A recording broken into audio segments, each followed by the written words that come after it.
As mortes em decorrência da Covid-19 na cidade de São Paulo apresentaram queda de 18,7% nas últimas 3 semanas, de acordo com a média móvel de óbitos. A estatística é considerada a mais confiável pelos especialistas por ser uma média dos últimos 7 dias, o que elimina eventuais dias atípicos de mais ou de menos mortes e também as subnotificações. Em 23 de junho, data de maior valor, a média móvel foi de 109,1 mortes. Ontem, quinta, foi de 88,7 mortes. Em números absolutos, também há redução de óbitos na cidade de São Paulo. Foram 179 vítimas em 23 de junho, diante de 134 ontem.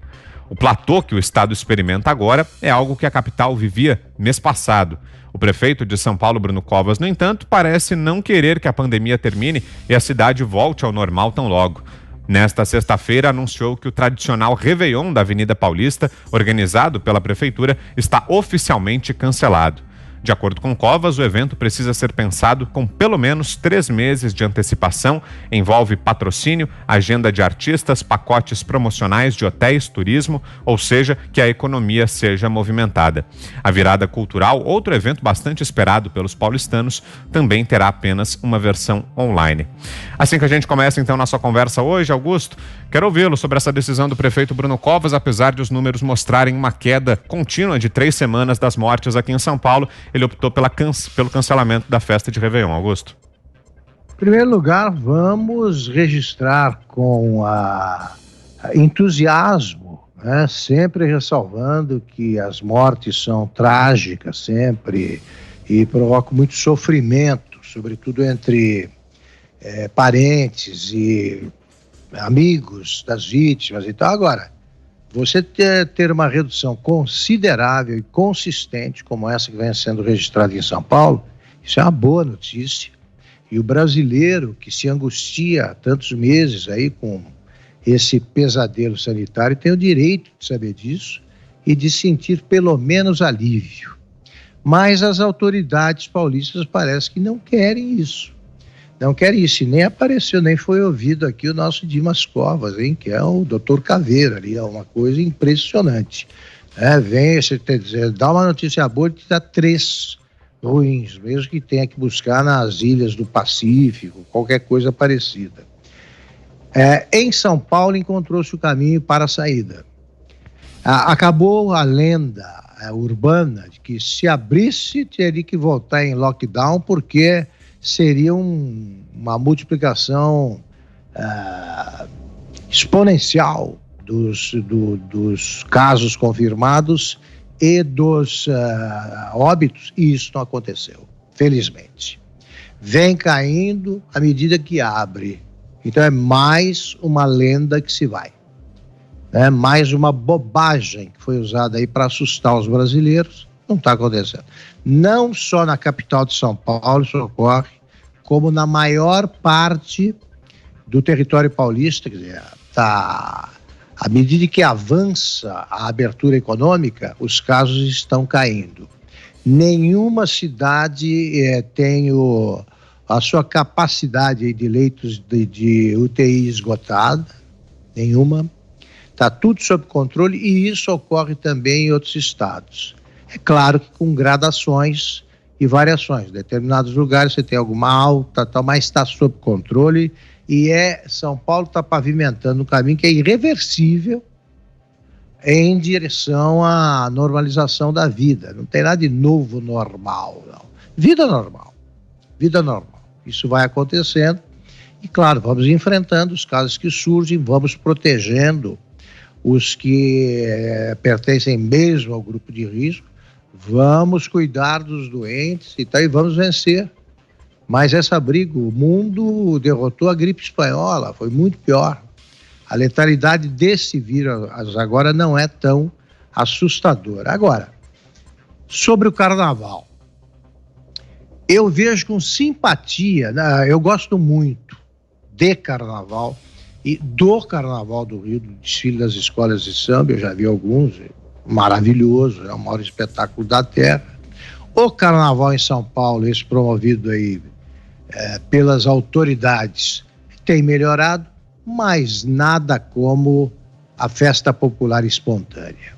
Vou aproveitar aqui e contar um caso que ocorreu em Taquaritinga. Foi a ideia de uma das minhas filhas. Ela morou no Rio, via lá os blocos, né, a proliferação de blocos que não precisavam de ajuda de ninguém, reunia o pessoal lá e saía. Aliás, o dela nem saía, concentra, mas não sai, ficava lá. E ao falar sobre isso, ela teve a ideia de fazer uma coisa parecida em Taquaritinga, se chama Jardineira da Tarde. Vale a pena ver isso aí pelo seguinte: não precisa da ajuda da prefeitura, não precisa de ninguém, é um bloco que sai sábado e de segunda. Taquaritinga é uma cidade que tem 50 mil habitantes, por aí. Participam desse bloco pelo menos 30 mil. Percentualmente, aí, em relação à população, talvez seja o maior bloco do Brasil. E olha, todo mundo se diverte. É um bloco que vai só com marchinha, né? Tem 3 caminhões ali que puxam, e a cidade inteira se diverte espontaneamente, como acontecia. A oficialização do carnaval nunca me agradou. Primeiro porque caiu na mão de bicheiros. Depois continuou na mão de bicheiros que se transformaram em traficantes de drogas e de armas. Então, olha, bem-vindo seja o carnaval popular. O povo deve se preparar para fazer. A prefeitura não vai ajudar? Tudo bem. Eu acho até que o poder público não precisa gastar com isso, não. O carnaval é autossustentável. E tem proliferado blocos por todo o estado de São Paulo. Agora faço uma aposta aqui, já perdi várias, mas essa eu ganho. Vai haver o carnaval, sim. E quando vier o carnaval temporão da prefeitura, vai haver também. Só que eu gosto mais do outro. E você vai fazer samba enredo, Augusto? Eu sei que você já fez, né? Eu já fiz, agora já está esgotada a minha criatividade. Então tá. E aí, Fiuza? Posso o Guilherme Fiuza participar com instrumentos lá e cantando. Se ele puxar o samba, eu faço. O Fiuza é do rock, eu não sei se ele vai topar, não. Topa, Fiuza? É versátil, faz qualquer negócio. Não, a gente entra. O Augusto toca uma percussão espetacular, a gente dá aquela embromada, vai ser bom. E aí, ô Fiuza, sobre essa decisão do Bruno Covas, o que é que você nos diz? Eu acho que entre o Bruno Covas e o Réveillon tem uma eleição, né? É claro que é uma decisão que realmente, em termos de planejamento, precisa ser tomada.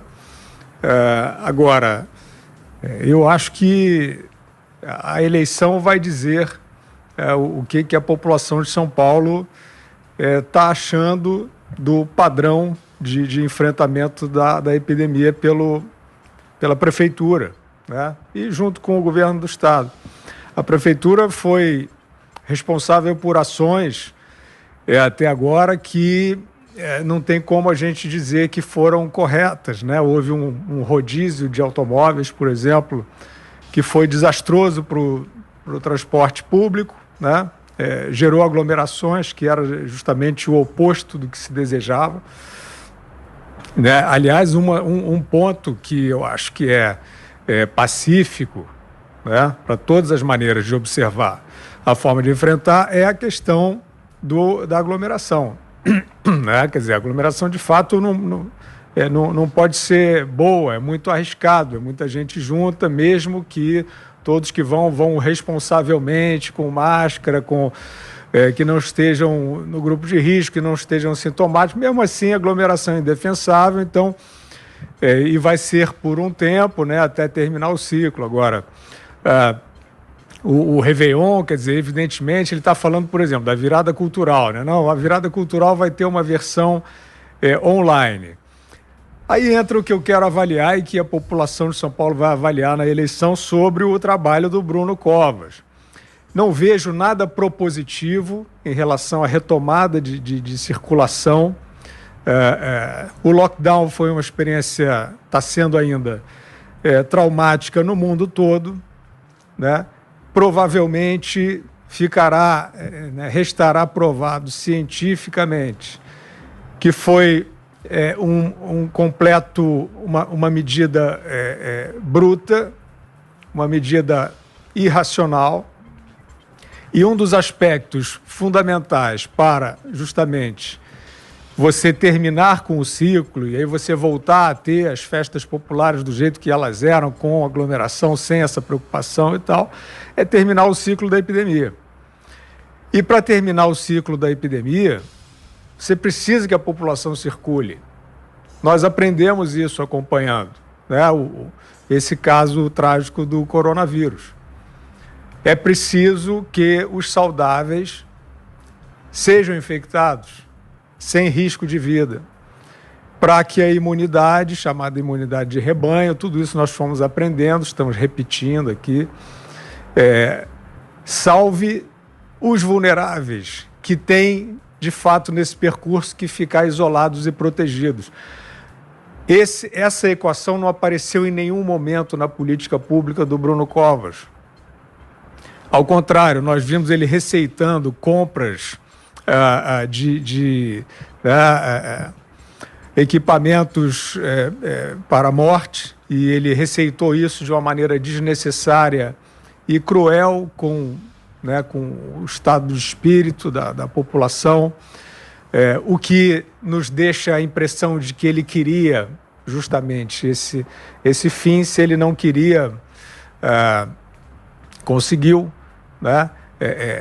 Recitando ali o número de valas abertas, de urnas funerárias, câmaras frigoríficas. Aquilo vai ficar marcado na história e na biografia política do Bruno Covas, porque é um momento muito delicado e é um símbolo do mau enfrentamento da epidemia.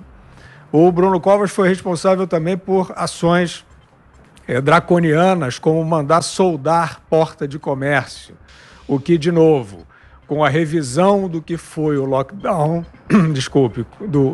o exagero, né, a exorbitância dessas medidas e a pouca inteligência dessas medidas, de jogar todo mundo para dentro de casa, e continuaram se infectando dentro de casa, e assim barrar a circulação dos saudáveis, que era o que poderia abreviar o fim da epidemia.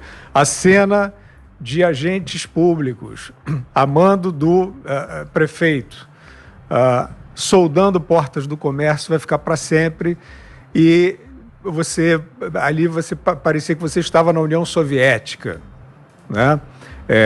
De fato, houve muitas tentações autoritárias, fantasiadas, bem antes do carnaval ou depois desse carnaval que passou e que não houve restrição nenhuma, fantasiadas de proteção sanitária, né? Aquilo não era e nunca terá sido proteção sanitária. Aquilo foi um arrobo. Então, o que a gente vê, Vitor, é isso. A chegada do Réveillon com a maior cidade do país, com uma mensagem que não só cancela a promoção oficial da festa, mas é uma mensagem que não traz nada de propositivo para a circulação da população, que é fundamental, não é só desejável, é fundamental que a população sadia e não vulnerável circule para salvar os vulneráveis, né? Então, a virada cultural é online. Dá a impressão de que algumas dessas pessoas, desses gestores, querem, de fato, que o tal novo normal seja aquele Zoom, né? E acho que tem muita gente, tudo bem, se acostumando temporariamente, mas você trocar a convivência, você trocar a circulação, né? Você trocar a empatia ao ar livre, por isso não faz sentido, ainda mais nesse momento, com os dados que nós estamos apresentando, de declínio, né? De declínio das ocorrências, dos óbitos, né? Então, por que não colocar já no calendário os primeiros eventos, para você ter que experimentar isso, ao ar livre, né? Com distanciamento? Por que não dá? Não dá para a gente... São Paulo, né? A cidade mais civilizada, mais avançada do país, do continente, né? Não dá para você, como prefeito dessa cidade, montar, né, eventos menores, claro, pontuais, ao ar livre, com os distanciamentos demarcados. Não é possível isso, a população não conseguirá entender, né? Então, eu me ressinto disso, quer dizer, não tem a proposição para a volta à vida, e quando houve as aglomerações, como de trem, metrô e ônibus, por conta, por exemplo, do rodízio irracional de carros, não houve uma ação para resolver e para evitar o que aí sim é indesejável, né? Então, vamos ver, o Réveillon, como disse o Augusto em relação ao Carnaval, o Réveillon vai ser comemorado na Paulista também, espero que de maneira inteligente pela população, responsável, né? Mas cancelar a alegria não vai dar. Quer completar, Augusto? Eu queria dizer que eu não enlouqueci, não. Eu falei do Carnaval porque, e acabei não falando do Réveillon, porque eles já disseram que o Carnaval também não haverá. Também não dá, não vai ter esse desfile das escolas e tal. Quanto ao Réveillon, eu também não gosto dessas coisas oficiais. Não gosto. Cada um festeja como quiser e tal. Quem gosta também não me incomoda, mas eu não, eu tenho sempre a sensação de que são festas aí que você é forçado a comparecer. Tem que ir, porque São Paulo está fazendo. Vamos ver quantos fogos de artifício, quantos minutos dura o espetáculo proporcionado por fogos de artifício, se ganha do Rio, se tem mais que Florianópolis. Não curto muito. Isso aí acho bonito. Eu sou uma pessoa, me considero uma pessoa alegre, eu gosto da vida e gosto disso aí. O que me incomoda, resumidamente, é a antecedência com que eles dão essas más notícias. Espera! Como disse o Guilherme, não é possível você pensar em aglomeração agora. Mas é possível, ao contrário de todas as previsões feitas até recentemente, é possível que a vacina surja antes. É possível. Né? Eu não acreditava nisso, porque a primeira pessoa clara a me dizer que a vacina não fica pronta antes de 1 ano e meio foi o Dimas Covas, mas eu não sabia que ele era assim. Agora você tem evidências, pelo esforço conjunto, intenso dos especialistas, dos cientistas, você tem evidências de que é possível sim que surja, e talvez isso venha pela Rússia, né? Mais uma contradição, que lá só vem coisa ruim da Rússia. É possível que venha da Rússia uma vacina ainda este ano. Por que não acreditar nisso? Eu não gosto do bobo alegre, não, do que se entusiasma com tudo, e eu não faço parte desse grupo de personagens da literatura que se tornam folclóricos porque acreditam em tudo de bom. Mas é preciso seguir sempre o exemplo do Winston Churchill. Não foi por acaso que ele se transformou por unanimidade, né? A unanimidade dos que gostam disso e entendem disso elege o Churchill, o maior estadista da história. Ele se angustiava com derrotas e festejava vitórias. Eu fiquei surpreso ontem ao ver os governantes de São Paulo dizendo: não temos nada a comemorar. Morreram tantas mil pessoas, temos de pensar nelas. Olha aqui, se isso fosse estendido a qualquer tragédia, você também não poderia comemorar o fim da gripe espanhola e os que morreram. Você não poderia comemorar na Segunda Guerra Mundial, por exemplo, os ingleses não poderiam comemorar a retirada de Dunkerque, bem sucedida, porque tinha que pensar nos ingleses que morreram. Sempre tem o lado trágico. Agora, a gente não pode comemorar uma vitória na guerra. Na guerra se comemora, apesar dos mortos. E você festejou, você tem cenas maravilhosas, como daquele marinheiro beijando a moça, se não me engano, em Nova York, né? Aquela foto clássica. Eles deviam estar pensando, então, nos milhões que morreram. Então, parem com isso. Uma vitória é uma vitória. porque nunca vão faltar motivos para que você chore, tá? E o ser humano também tem o direito de sorrir, né? De novo, ele não é bobo alegre, mas se ele ganha uma batalha, ele vai pensar na perdida. Isso aí é na cabeça de quem não nasceu para estadista.